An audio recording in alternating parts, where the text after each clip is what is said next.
Is the S1 or E106 just for pensioners? If you don't know what it is, it's transferring your healthcare from the UK. The reality is, if you actually do what I do, which is I work for UK companies and live in Spain, I can still use the S1. But I will say the easiest way to find the forms is look for E106. I don't think they've updated the website yet, but I do hear from pensioners here that just say it's only for pensioners. It's not. There's different reasons you can use the transferring your healthcare that you paid for in the UK to Spain. One of those reasons is a bilateral agreement, and people like myself, where I get paid in the UK, I pay my taxes in the UK, but I also pay my social security there. So in reality, I'm entitled to healthcare in Europe, so I can transfer it to Spain. And this is one of the reasons a lot of people get problems with their healthcare, is a lot of people giving you advice. I have no idea. They don't research. What it is they've heard from somebody else. And I've brought this up before, where people just follow a process. It's a bit like, because I get paid in the UK, the accounting companies I've dealt with have had no idea how to process it properly. It's cost me a lot of money that I didn't need to pay, and I'll be covering that in an upcoming video. But in reality, I should have just gone for the social security, got contracts in UK, and just gone and got my residency. I've spoken to some people here that have had similar problems because they've been transferring to the UK, basically working in the UK. That's different.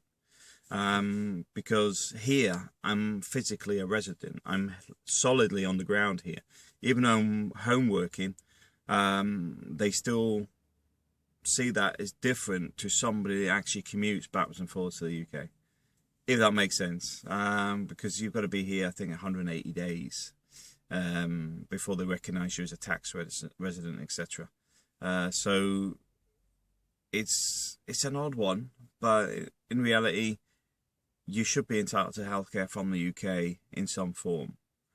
I'm not saying it's for everybody. I'm not saying that everybody's entitled to it, because I don't know what contributions you paid into this system.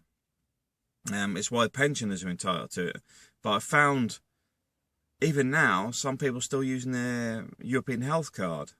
That it's for holidaymakers and travellers. It's not for people that are residents. Now, this is why people are getting problems, because the Spanish system's tightening up, and the first thing they're doing is checking up on the ones that are misusing it. Now, I will say that these people are going, well, I'm entitled to it because I'm from the UK, etc. Yes, but you're using the wrong type of form. It's a bit like going into Lloyd's Bank and says, but I've got a bank account at the HSBC. They're all banks. No, there's different funds, different processes, different people. That's why it's important you do the process correctly. That's why you need to make sure that you go through the website stuff. If you're not sure, email us, because I'll tell you now, I've spent a bit of time on it, and maybe I can advise you and point you in the right direction.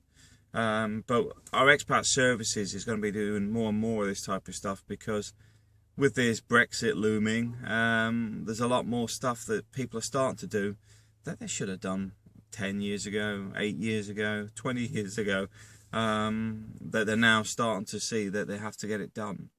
Thanks for watching.